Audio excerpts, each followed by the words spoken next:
Take a look at these three bars. Which of them has the highest quantity and which do you think has the lowest quantity? Take a guess. Well, one here has the highest quantity and 3 has the least quantity. A lot of the time, it's almost impossible for us to notice the difference in size unless you buy two products manufactured in 2 different years and compare them at the same time. But such tactics shouldn't really work.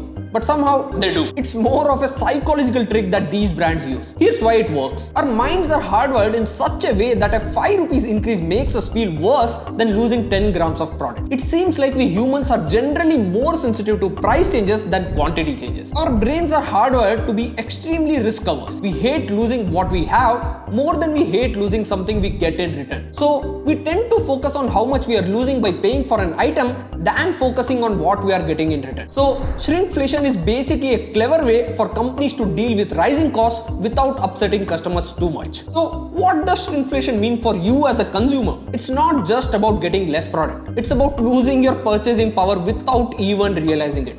Let me explain. Every time a product gets smaller but the price stays the same, that means you are paying more for less. For example, if a biscuit packet shrinks from 100 grams to 80 grams but still costs the same, then you are losing 20% of the product's value without even noticing it. But sometimes it's not just the quantity of the product that these brands reduce. Sometimes it's the quality of the ingredients that go into making the product. Take Pringles for example.